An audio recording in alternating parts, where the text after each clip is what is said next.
शहर ने रखड़ता ढोरे बांधમાં લીધું। શહેરના મુખ્ય રસ્તા કે સોસાયટીઓમાં રખડતા ઢોરે અડીંગો જમાવ્યો છે। શહેરમાં ઠેર ઠેર રખડતા ઢોરના ત્રાસથી શહેરીજનો પરેશાન થઈ રહ્યા છે। રસ્તા પર ઢોરના સામ્રાજ્યથી વાહન ચાલકો ત્રસ્ત થયા છે। ઢોરના કારણે રોડ પર ટ્રાફિક જામ થઈ રહ્યો છે। શહેરમાં રખડતા ઢોરથી અવારનવાર અકસ્માતના બનાવો પણ વધ્યા છે। આવી ઘટનાઓથી લોકોના જીવનું જોખમ વધ્યું છે। છાશવારે આંખલાઓની લડાઈથી ઘણા લોકો ઇજાગ્રસ્ત પણ બને છે।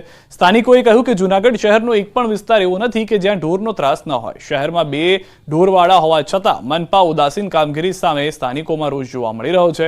કમિશનર આવા રખડતા ઢોરને ડબ્બામાં પૂરવાની કાર્યવાહી કરે તેવી માંગ સ્થાનિકોએ કરી છે। અને અહીંયા મંદિર આવેલું છે અને આજુબાજુમાં નાની બાળકોની પ્લે હાઉસ પણ આવેલા છે, જેને લીધે વાલીઓને પણ તકલીફ પડે છે અને દર્શનાર્થીઓને ગરડા બુઢા આવતા હોય છે, સિનિયર સિટીઝનો આવતા હોય છે અને ખૂબ જ તકલીફ પડે છે। રખડતી ગાયું બધી પકડી લેવા વિનંતી। બધી ગૌચર છાયા બજારમાં રખડે છે, મેઇન રોડમાં રખડે। માણાને કેમ હાલવું એ તકલીફ થાય છે, ગઈઢા માણાને મોટરસાઇકલ લઈને હાલવું તો તકલીફ થાય છે। એટલી વિનંતી, બધી ગાયું પકડી લેવા વિનંતી। મહીસાગરના લુણાવાડા તાલુકામાં બિસ્માર રસ્તાઓથી સ્થાનિકો ત્રાહિમામ છે। આગરવાડા ગામના આ કાદવ કિચડવાળા રસ્તા જ જોઈ લો, જે ગ્રામજનોને થઈ રહેલી હાલાકીનો ચિતાર રજૂ કરે છે। ચંપાફળિયા, બારિયાફળિયા, ઘોડાવા, મુવાડા તરફ જતો રસ્તો ખૂબ જ ખરાબ સ્થિતિમાં છે। ચોમાસું આવતા જ રસ્તા પર કાદવ કિચડનું સામ્રાજ્ય જોવા મળે છે। રસ્તો એટલો લપસણો બની જાય છે કે લોકોને ચંપલ પહેર્યા વગર જ પસાર થવું પડે છે। એમાં પણ શાળાએ જતા બાળકોને ભારે હાલાકી થાય છે। બાળકો, રાહદારીઓ ચપ્પલ પહેર્યા વગર જ અવરજવર કરવા મજબૂર છે। કાદવ કિચડ અને પાણી ભરાવાથી મચ્છરનો ત્રાસ પણ વધી રહ્યો છે, જેથી બાળકો બીમાર પડી રહ્યા છે। ગ્રામજનો ગામમાં સારા રસ્તાની માંગ કરી રહ્યા છે। ચંપાફળિયામાં વર્ષોથી આ દશા રસ્તાની અને બહુ કિચડવાળો રસ્તો છે અને બાઇકોવાળા બી પડે છે, પછી આ નિશાળમાં આવતા છોકરાને બી બહુ તકલીફ પડે છે। એના લીધે આ છોકરા બીમાર પડે છે। આ 3 ફળિયાને લાગતો રસ્તો છે 1 કિલોમીટર સુધીનો। આ કાદેવાળા રસ્તા પર મચ્છર એટલા બધા વધી ગયા છે ને કે માણસો એટલા જ બીમાર પડે બહુ જ। બાળકો નિશાળમાં આવતા નથી, એમનું ભવિષ્ય બગડે અને બાઇકોવાળા ઘણા સ્લીપો ખાઈને પડી જાય છે અને અમારાથી આવવા જવાનો રસ્તો મેન એ જ છે। આવવા જવા માટે ચંપલ વગર અમારે કાદવ કિચડમાં કાયમ માટે જવાનો રસ્તો મેન એ જ। છોકરોની નિશાળમાં આવતે તકલીફ થાય છે, મચ્છર કરડે, તાવ આવે, બીમારી ફેલાય છે। અમારે ચંપલ પહેરીને જવું તો બી નહીં જઈ શકતા। તો આ કિચડ કાદવ હટાવવા અમારી વિનંતી છે। બહુ જગ્યાએ અરજી કરી છે પણ કોઈ સાંભળતું નથી અમારું કહેવું। મારા વર્ષોથી આજની આજ કન્ડિશન છે, કોઈ અમારું કોઈ હોભળતું જ નથી સાહેબ। આ રીતે આ રસ્તો આવો ને આવો છેકથી ચાલતો આવ્યો છે। રસ્તો કાદવ કિચડ, ચંપલ તો પહેરીને ચલાય જ ના, બાઇકોવાળાએ પડી જાય અને વગર ચંપલે અમારે ખેતરમાં જવું હોય, નિશાળ બાજુ કંઈક છોકરાને મેળવા જવું હોય તો આ રીતે અમે કાદવ કિચડમાં જ જઈએ છીએ। બાળકો આવતા જ નથી, બીમાર થઈ જાય એટલે 3-4 દિવસ રજા પડી જાય એટલે એમનું ભણવાનું પણ બગડે। એટલે વારંવાર પાછા આવે, સાજા થઈને પાછા ફરી મચ્છર કરડે અને પાછા તાવ આવે એટલે ફરી બીમાર પડે। એટલે આની મારી ખાસ રજૂઆત છે કે આ તાત્કાલિક ધોરણે કરવામાં આવે આ કામગીરી। મહીસાગર જિલ્લાના લુણાવાડા તાલુકાના આગરવાડા ગામથી ચંપાફળિયાને જોડતો જે રસ્તો છે 1 કિલોમીટર સુધીનો ભારે બિસ્માર હાલતમાં છે। દ્રશ્યો બતાવી રહ્યો છું। ન્યૂઝ 18 ગુજરાતી પહોંચ્યું છે આગરવાડા ગામથી જે બે ફળિયા જોડી રહ્યો છે, ચંપાફળિયું, બારિયાફળિયું અને ઘોડાના મુવાડા તરફ જે જતો માર્ગ છે તે ભારે બિસ્માર હાલતમાં અત્યારે જોવા મળી રહ્યો છે। આપ રસ્તા પર જોઈ શકો છો કે ભારે કિચડના કારણે લોકોને અવરજવર મુશ્કેલી પડી રહી છે।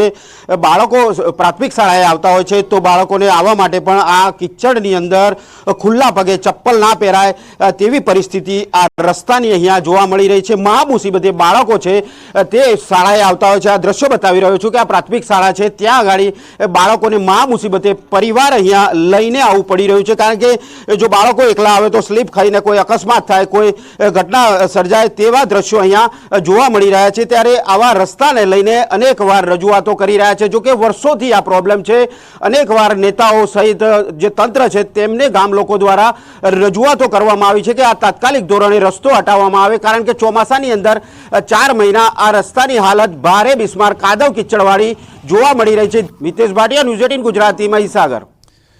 આ તરફ કોંગ્રેસે બોગસ શિક્ષક કાંડના આક્ષેપ સાથે સરકાર પર પ્રહાર કર્યા છે। શારીરિક વિકલાંગતાના નકલી સર્ટિફિકેટથી અસલી ભરતી થયાનો આરોપ લગાવ્યો। સાથે જ કહ્યું કે જે લોકોએ સરકારી શિક્ષકની અરજી નહોતી કરી તેમની પણ મહેકમ કરતા વધારે શિક્ષકોને ભરીને કૌભાંડ આચરવામાં આવ્યું છે।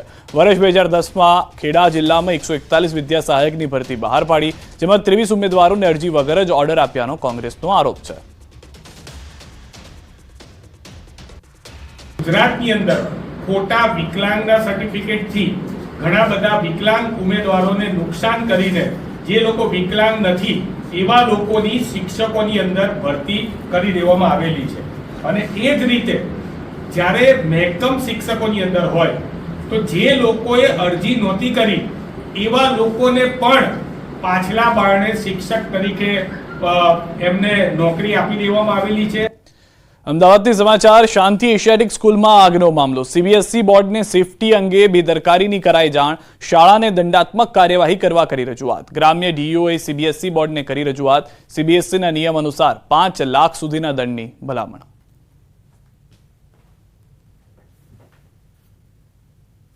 સીબીએસઈ બાયલોઝના કોઈપણ રૂલનું પાલન ન થાય ત્યારે બાયલોઝની જોગવાઈ 12 અન્વયે સીબીએસઈ બોર્ડ તેઓને 5 લાખની મર્યાદામાં દંડ કરી શકે છે। જેથી આ સત્તાઓ સીબીએસઈ બોર્ડ પાસે હોય, જિલ્લા પ્રાથમિક શિક્ષણાધિકારી અને અમારી કચેરી દ્વારા સંયુક્ત રીતે સીબીએસઈ બોર્ડને રેકમેન્ડ કરવામાં આવ્યું છે કે તેઓની જે પેનલ્ટીની મહત્તમ જોગવાઈ છે તે અન્વયે આ શાળાને પેનલ્ટી કરવામાં આવે। અમદાવાદથી સમાચાર। 15મી ઓગસ્ટે બ્લાસ્ટની ધમકી। પોલીસ કંટ્રોલ રૂમ પર ફોન પર મળી ધમકી। ક્રાઇમ બ્રાન્ચે કુબેરનગરમાંથી એક યુવકને પકડ્યો।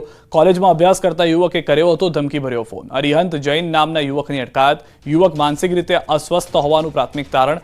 અભ્યાસના પ્રેશરને કારણે આવો ફોન કર્યાનું તારણ સામે આવ્યું છે।